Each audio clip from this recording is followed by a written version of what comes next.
Write the book now. Interviewing podcast show. Podcast show? Podcast show. Dr. Sharon H. Porter believes she encourages anyone that's contemplating becoming a published author to go ahead and write the book now.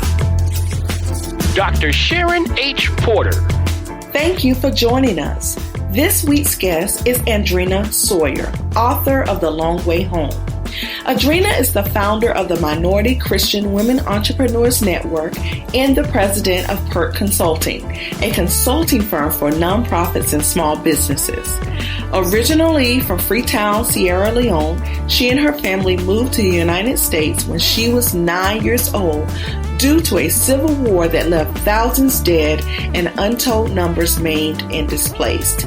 She now credits her family's move during the war for her interest in human triumph and perseverance. In 2013, Andrena was named among the top 30 under 30 movers and shakers in Washington, D.C. by WKYS 93.9. In 2015, she was awarded the International Alliance for Women World of Difference 100 Award.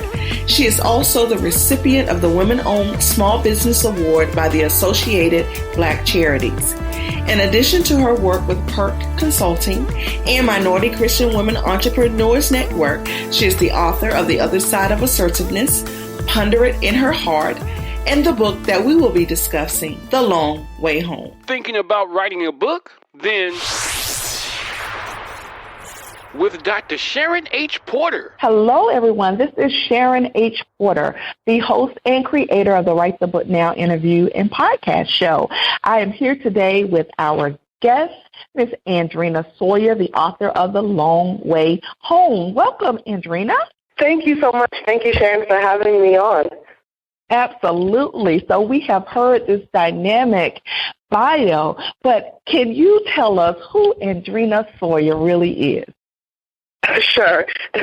Well, really, I think at the heart of it all, I'm really a very simple person, simple woman trying to live out her purpose in the world. By profession or occupation, I'm a small business owner, so I work with small businesses, and of course I'm an author. But personally, I'm really that kind of quiet girl, introverted, who stays at home and just enjoys, spending time with family and friends. But I really, really do think I'm very simple. I was, as you mentioned, born in Sierra Leone, grew up in New Jersey, so I've been able to just, travel a bit, but at the heart of it all, I really am just a simple person who enjoys, quiet time and just time with family and friends. Well, awesome. Thank you so much for coming on. So I always ask my first question, what made you actually say, I'm going to write the book now? What prompted you to write The Long Way Home? Well, really, I think, Karen, it was a matter of feeling like I had a story to tell. People always ask me whether or not The Long Way Home is based on my life story, whether it's autobiographical, and it's not. So obviously there are things that have happened in my life that inspired me to write a book, but the book was inspired by not only my story, but other people's stories that I've been able to meet, in my short time here on Earth so far. I've been able to meet people who have persevered through very difficult times. I've been able to meet people who have been victorious despite, the odds being stacked against them. And so they just reached a point a few years ago where I said, I think that there's a story inside of me that the world can benefit from. And so I started writing The Long Way Home. And the more I wrote, the more I found I couldn't stop. So, one part of the story led to another part of the story. And before I knew it, I'd written, 30,000+ words. And I said, well, now I have this story, that's evolving into this novel. Let me see if people really would want to hear a story. So I issued a challenge to myself to see if I can get the story out there. And, 2 years later, here we are having this book published and, available to anybody that just needs a little bit of encouragement or inspiration to just keep pushing in life. Oh, that is wonderful. So Alana, she's the main character, correct? Correct. Okay, so tell me how, and it always intrigues me for fiction writers because I'm a writer of nonfiction, so I'm always intrigued with fiction writers. Like, how did you develop this character of Alana? Well, really, it was a combination of, again, myself and then people that I knew that inspired me. So there's a different part of Alana, and again, people that I've met, people that have mentored me, people that just inspired me. I think Alana, to me, represents possibility. When I started writing her story, it was really about love lost. So we have this young, young woman in her early 30s who's looking for love, but she's lost her sense of herself. She's lost her way home. And so before she can get to love, she has to find herself again. And I think that that's something that so many people can relate to, having made mistakes or having listened to people who have torn them down or said negative things about themselves. So Alana is really representative of everybody that's had to come back to themselves, find themselves, move forward in confidence before they figure out they can offer something else to the world. Wow, very interesting. So what would you consider as your favorite chapter in the book, and why? Well, there's a chapter where Mike, there are a few chapters in the story. Mike is Alana's cousin, and Sean is Mike's best friend, and Sean is the love interest of Alana. And there's a chapter actually where Sean and Alana have a showdown. She's had this breakdown. She can't take the burden of, the weight of what she's carrying any longer, and she tells him this big secret. I can't tell you the secret because I don't want to give the story away. But she tells Sean, and she confides in Sean this big secret that she's been hiding for several years. And Sean's reaction to her secret is to hold her hand. And when I was writing that story, I was thinking about myself and thinking about, again, just that dynamic of feeling like somebody else wants to carry the burden that you carry with you, and what would I want that person's reaction to be? And so Sean's reaction is to just simply hold her hand and to communicate to her, you don't have to carry this burden alone anymore. And so that's, right in the middle of the book, but it's by far my favorite chapter, simply because everything that happens to Alana leads up to her being able to talk about this thing that she's held secret for so long. And I think Sean's reaction, is what a lot of us wish that other people would do, when we're able to just kind of bear ourselves and to just be ourselves in front of people, completely transparent and authentic and honest. Okay. And so what are your hopes that the individual picking up this book, purchasing this book, really get out of reading this story? Hope. I'm hoping that my readers feel like they have hope. For Alana, so the book is a faith-based book. It's based on her journey to the Christian faith. And she does something that's for a long time has been unforgivable by the church, according to the church. And so she carries the weight and the guilt of what she's done, but she also carries that humiliation of feeling like she's let people down and she's let the church down and she's let God down. And by the end of the novel, she comes to this awareness that God's love is bigger than anything that she can comprehend, and that should empower her to be able to love herself despite what anybody else says. So my hope is that by the end of this novel, readers feel like if she can make it through this, I can also make it through whatever it is that I've been through. I also hope readers get a sense of affirmation about who they are and whose they are, that they don't have to live according to anybody else's guidelines, according to anybody else's standards, but that their life journey is their own and they can own that, and walk confidently despite what they may encounter in life.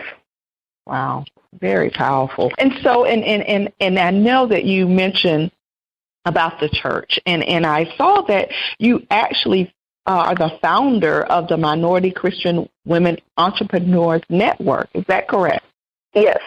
Can you tell us a little bit about that? Sure. So the network was really birthed out of a consulting company that I have.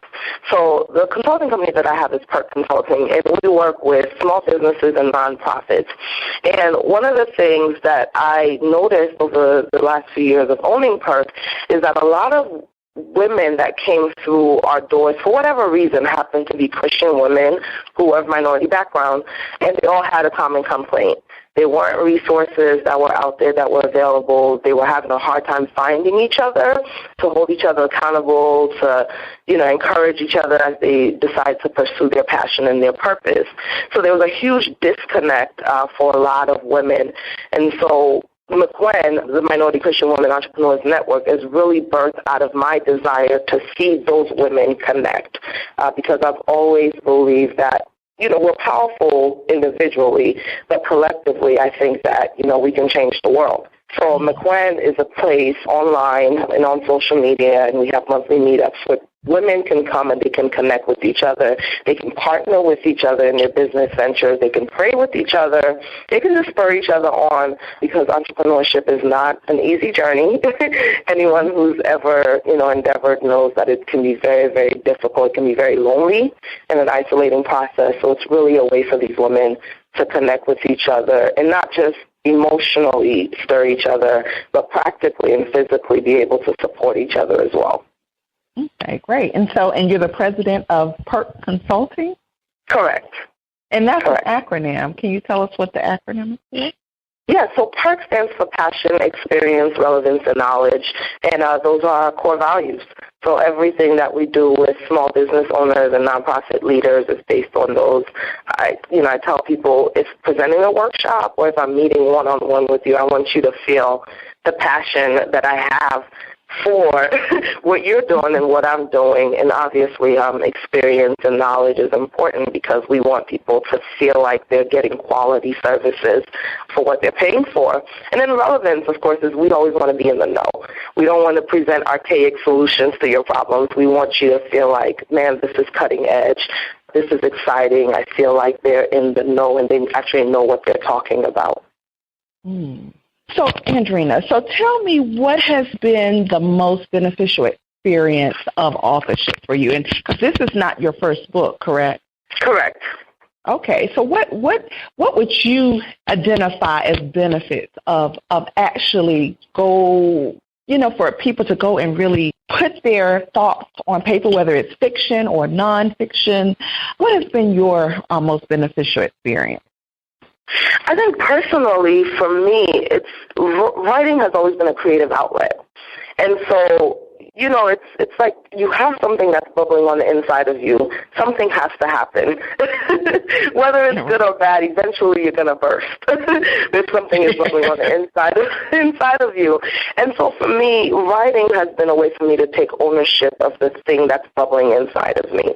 So whether that's journaling, I've been journaling since I was a kid, or whether that's writing a creative story, or even doing some nonfiction professional development articles, it's a way for me to get my ideas out there.